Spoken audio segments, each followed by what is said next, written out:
മത്തായിയുടെ സുവിശേഷം 17-ാം അധ്യായം. യേശു രൂപാന്തരപ്പെടുന്നു. യേശു 6 ദിവസം കഴിഞ്ഞ് പത്രോസ്, യാക്കോബ്, അവൻ്റെ സഹോദരൻ യോഹന്നാൻ എന്നിവരെ മാത്രം കൂട്ടിക്കൊണ്ട് ഒരു ഉയർന്ന മലയിലേക്ക് പോയി. അവൻ അവരുടെ മുമ്പിൽ വച്ച് രൂപാന്തരപ്പെട്ടു. അവൻ്റെ മുഖം സൂര്യനെപ്പോലെ വെട്ടിത്തിളങ്ങി. അവൻ്റെ വസ്ത്രം പ്രകാശം പോലെ ധവളമായി. മോശയും ഏലിയായും അവനോട് സംസാരിക്കുന്നതായി അവർ കണ്ടു. പത്രോസ് യേശുവിനോട് പറഞ്ഞു, കർത്താവേ, നാം ഇവിടെയായിരിക്കുന്നത് നല്ലതാണ്. നിനക്ക് സമ്മതമാണെങ്കിൽ ഞങ്ങളിവിടെ 3 കൂടാരങ്ങൾ ഉണ്ടാക്കാം. ഒന്ന് നിനക്ക്, ഒന്ന് മോശയ്ക്ക്, ഒന്ന് ഏലിയായ്ക്ക്. അവൻ സംസാരിച്ചുകൊണ്ടിരിക്കുമ്പോൾ ശോഭയേറിയ ഒരു മേഘം വന്ന് അവരെ ആവരണം ചെയ്തു. മേഘത്തിൽ നിന്ന് ഇങ്ങനെ ഒരു സ്വരമുണ്ടായി: ഇവൻ എൻ്റെ പ്രിയപുത്രൻ, ഇവനിൽ ഞാൻ പ്രസാദിച്ചിരിക്കുന്നു. ഇവൻ്റെ വാക്ക് കേൾക്കുവിൻ. ഇത് കേട്ട ക്ഷണത്തിൽ ശിഷ്യന്മാർ കമിഴ്ന്നു വീണു. അവർ ഭയവിഹ്വലരായി. യേശു സമീപിച്ച് അവരെ സ്പർശിച്ചുകൊണ്ട് പറഞ്ഞു, എഴുന്നേൽക്കുവിൻ, ഭയപ്പെടേണ്ട.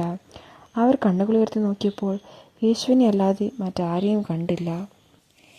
ഏലിയായുടെ ആഗമനം.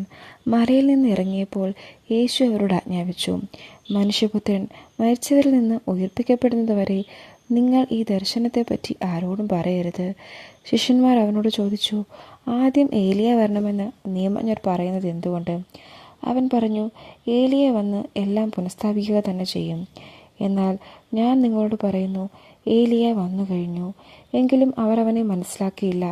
തങ്ങൾക്കിഷ്ടമുള്ളതെല്ലാം അവർ അവനോട് ചെയ്തു. അതുപോലെ മനുഷ്യപുത്രനും അവരിൽ നിന്ന് പീഡകൾ ഏൽക്കാൻ പോകുന്നു.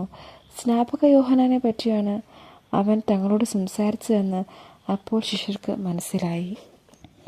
അപസ്മാര രോഗിയെ സുഖപ്പെടുത്തുന്നു. അവർ ജനക്കൂട്ടത്തിൻ്റെ അടുത്തേക്ക് വന്നപ്പോൾ ഒരാൾ കടന്നു വന്ന് അവൻ്റെ സന്നിധിയിൽ പ്രണമിച്ചുകൊണ്ട് പറഞ്ഞു, കർത്താവേ, എൻ്റെ പുത്രനിൽ കനിയണമേ.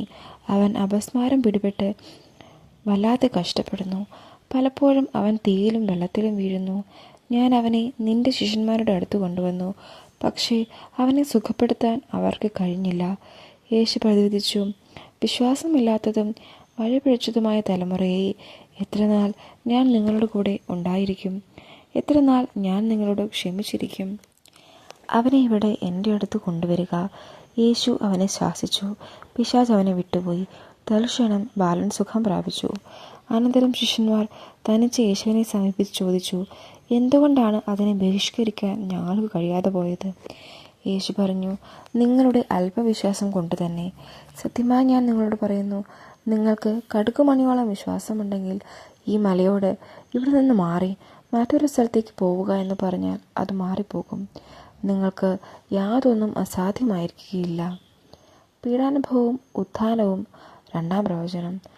അവർ ഗലീലയിൽ ഒരുമിച്ച് കൂടിയപ്പോൾ യേശു അവരോട് പറഞ്ഞു, മനുഷ്യപുത്രൻ മനുഷ്യരുടെ കൈകളിൽ ഏൽപ്പിക്കപ്പെടാൻ പോകുന്നു.